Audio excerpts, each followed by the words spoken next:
In the late 1990s, deep beneath the Nevada desert, a classified government operation known as Project Nexus worked in the utmost secrecy. The project, led by Dr. Adrian Locke, aimed to explore a frontier of physics few had dared approach: the creation of pocket dimensions, small, self-contained realities folded within the fabric of our universe. Theoretical physicists had long toyed with the concept, drawing on string theory and the idea of extra dimensions. According to this theory, our universe might consist of more than the four observable dimensions: height, width, depth, and time. Hidden within the quantum fabric of reality, there could exist additional dimensions that, if properly manipulated, could create isolated pockets of space. Locke and his team believed they could tap into these dimensions using quantum field generators designed to warp spacetime. Their goal was to create small, stable brain worlds, pocket realities that could serve as secret laboratories, storage for dangerous materials, or even places to conduct military operations beyond the reach of any external observer. Drawing on classified research from black projects like the Montauk experiment, which reportedly dealt with time manipulation, and the Philadelphia experiment, which allegedly made a warship disappear, Project Nexus sought to achieve what no other secret program had succeeded in: controlled manipulation of spacetime to create a new reality. Their early experiments were promising. The team successfully generated small, localized distortions in space, which appeared as pocket-sized dimensions.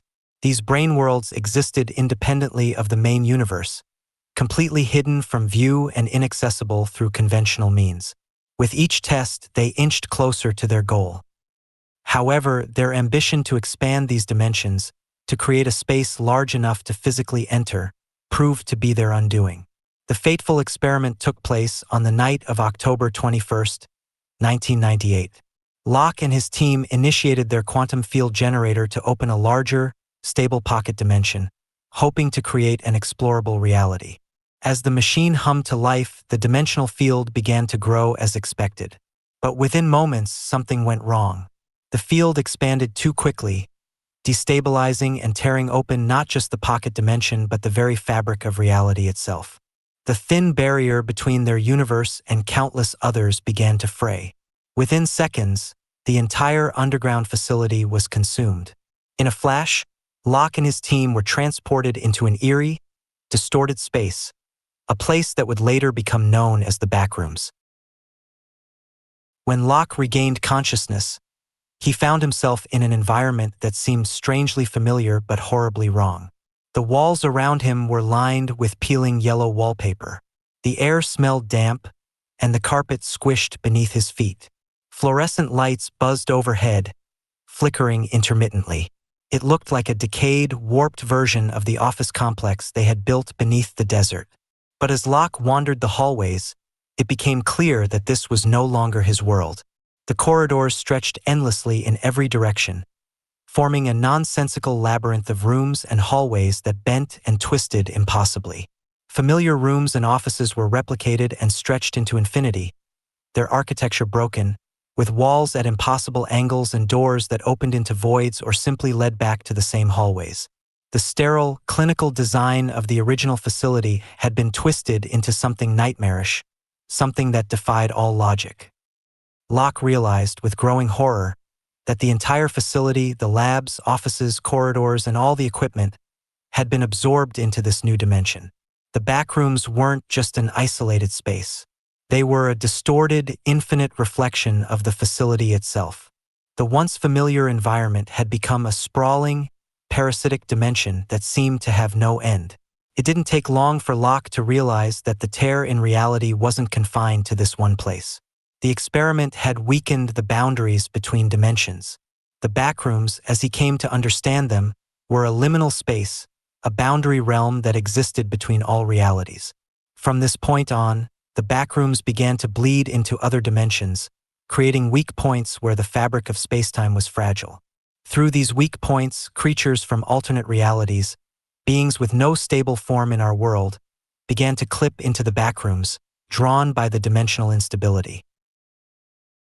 The backrooms became a crossroads of sorts, connecting countless realities through a nightmarish maze of corridors and rooms. These entities, often shadowy and amorphous, began to roam the backrooms, taking on disturbing, fragmented shapes as they adapted to the strange laws of this parasitic dimension. Worse still, the backrooms seemed to feed on reality itself, drawing in more and more of the facility, as well as objects and creatures from other worlds. The government, desperate to recover the lost facility and understand what had happened, attempted to cover up the disaster. But Locke, trapped inside the backrooms, managed to send out garbled radio transmissions, signaling his survival and warning of the horrors within. His broken, cryptic messages described endless corridors, shadowy figures, and rooms that seemed to twist and change the deeper he ventured. He spoke of his team members, whom he could occasionally hear through the walls, but could never find. No two people from the same reality seemed able to occupy the same space in the backrooms at the same time, as if the dimension itself was designed to keep them apart. As Locke wandered the halls, he noticed something even more disturbing. The backrooms were not static. They changed over time, evolving and adapting based on the consciousness of those trapped within them. The space responded to thoughts, memories, and fears, shifting its layout and architecture to reflect the psyche of its inhabitants.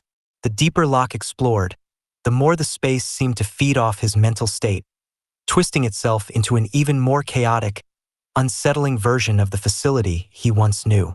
Soon, the government sent in military teams to attempt a rescue, equipped with advanced technology. But the backrooms had an unexpected effect on their equipment. Digital devices, GPS trackers, computers, and modern communication systems failed almost immediately. Cameras showed nothing but static or distorted, glitching images. High-tech sensors became useless, overwhelmed by the nonsensical physics of the space.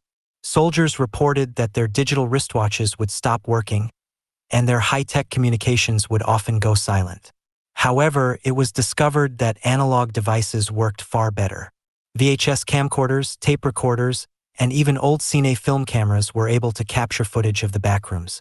The grainy, distorted footage from VHS tapes became one of the few reliable windows into the dimension. On these tapes, flickering images of the endless yellow corridors, dimly lit offices, and musty carpets were captured, visual proof of the nightmare lurking beneath the desert. The analog footage revealed how disorienting the space was. The hallways would bend and twist in ways that defied physics, leading back to where the person had started, or splitting off into new, impossible directions. Doors would open into more identical rooms, creating an overwhelming sense of déjà vu and futility. As more rescue teams were sent in, the backrooms seemed to stabilize, though it retained its strange, impossible architecture. Where once the space had been a constantly shifting labyrinth, it now began to average out, becoming more consistent in its design. The endless hallways and rooms were still there, but they no longer shifted as violently. Instead, the backrooms settled into repetitive regions, their layouts becoming familiar but unnerving in their uniformity. Many areas resembled office buildings, long, dimly lit corridors, empty rooms with flickering lights, and floor plans that made no sense. But other regions emerged as well. The government began to map these regions, noting the strange, repeating aesthetics. There were vast areas resembling abandoned hotels, with long hallways and rooms filled with decaying furniture.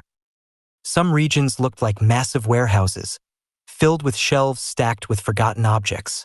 One of the most bizarre areas was an indoor pool complex, an endless maze of swimming pools, slides, and ladders that twisted back on themselves.